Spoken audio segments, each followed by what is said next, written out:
Holy hell, man. I thought it was over. Herder missed them both, and I thought it was Milwaukee all over again. Thought it was Curry time.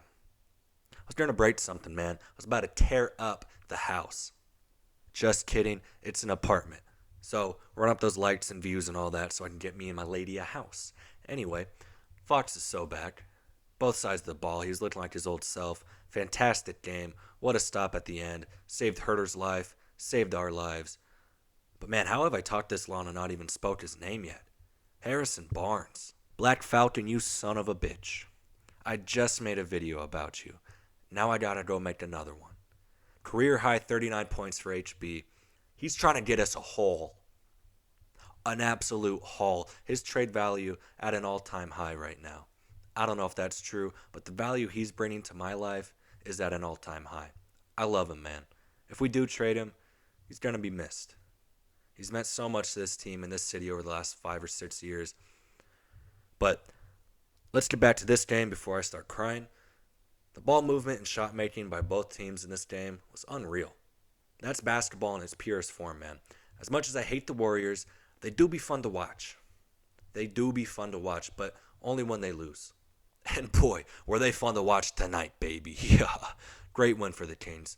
They tried their hardest to give it away, but they had some clutch stops at the end to seal the deal. And I mean, that's what it's all about. That's how you win games. And it's not like I'm telling y'all anything you don't already know. Like, defense obviously helps you win games. Some might say helps you win championships.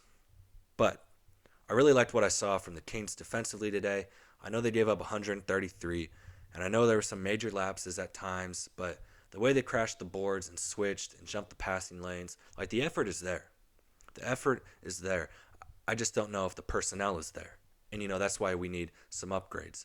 But that's a discussion for another time. I do have a couple videos up talking about trades, though, so check those out if that intrigues you.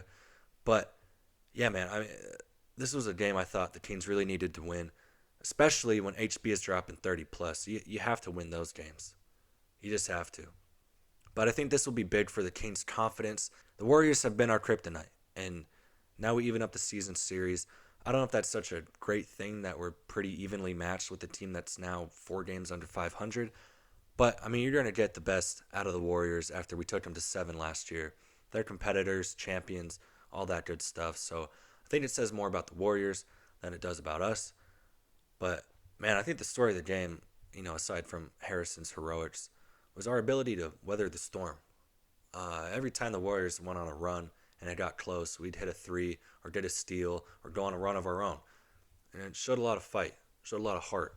And, that's what, this Kings team was built on last year. It was a lot of heart, fight, and obviously, their offense was the best ever. But, yeah, when the threes are falling, we looked like contenders. You guys might think otherwise, but, nobody can guard us when our guys are hitting their threes. But obviously, that's not a great recipe for success because you can't rely on that, especially when we have the deficiencies on the defensive end that, everyone is pretty well aware of at this point. But like I said, I think this builds some confidence. Obviously, there's some stuff there, especially at the end of the game, that I'm not super confident about. You could make the argument that we should have lost, but we didn't. And winning cures all. So let's get a win in Dallas on Saturday and keep these good vibes rolling. Go Kings, light the beam.